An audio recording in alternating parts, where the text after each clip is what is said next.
बात है। इस पर भी एक जुमला उन्होंने पेश किया था कि अभी तक तो सूट बूट के लोग ही हवाई जहाजों में बैठते हैं, मैं हवाई चप्पल वाले को हवाई जहाज में यात्रा करवाऊंगा, मैं हवाई चप्पल वाले को हवाई जहाज में यात्रा करवाऊंगा। साथियों, हवाई चप्पल वाले की तो बात ही छोड़ दीजिए, जो सूट बूट वाले थे वो भी अब नहीं कर पा रहे हैं।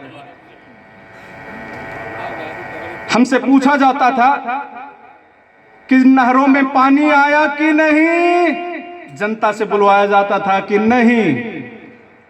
ये किसी ने नहीं बताया कि जिन नहरों की आप बात कर रहे हैं उन नहरों को बनवाया किसने। वो नहरें अचानक से तो नहीं आ गई, किसी ने तो बनवाया होगा और किसी ने पानी भी छोड़ा होगा।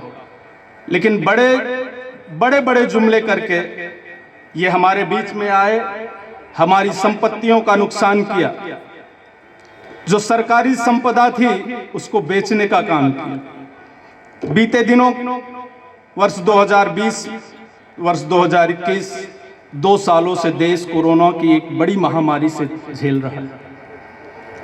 जब कुछ आप लोगों ने देखा होगा टीवी में कि जब कुछ 13, 14, 15, 17, 16 के आसपास मरीज मिल रहे थे, वो भी दिल्ली में एक जगह थी जहां पे मरकज था मुसलमानों का, कुछ धार्मिक स्थल, वहाँ पे इबादत जियारत करने जैसा कुछ था या संगोष्ठी जैसा कुछ था। तो वहाँ पे ये लोग मरकज वालों को ढूंढ रहे थे कि ये कहाँ गए, कैसे आए। इस बात पे उनका कोई असर नहीं था। और लगभग जब 200-300 लोग लगभग पर डे आ रहे थे, तो इन्होंने इस तरह से लॉकडाउन किया कि मानो सारा हिंदुस्तान खत्म हो जाएगा। एक तो सबसे बुरी प्रवृत्ति इनकी ये है कि रात को 8 बजे आते हैं और अचानक से कोई शेख चिल्ली जैसा कुछ दिमाग में चलता रहता है और उसको प्रकट कर देते हैं कि आज से रेलवे, बस या सरकारी से लेकर प्राइवेट तक जितनी भी सुविधाएं हैं परिवहन की, आज से बंद हो जाएंगी।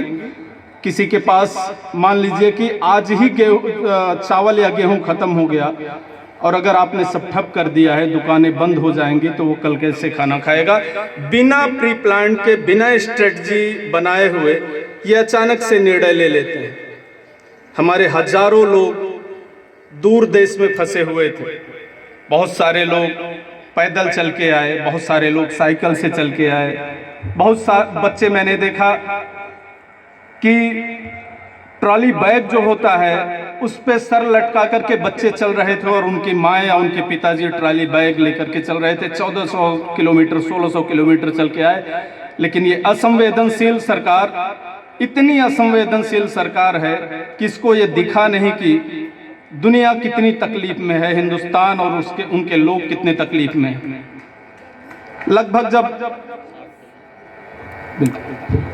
जब 1 लाख के आसपास तक मैटर आने लगा तो इन्होंने फ्री कर दिया। तो आप सभी से इतनी ही गुजारिश है कि अगर ये सरकार इतनी जुम्मन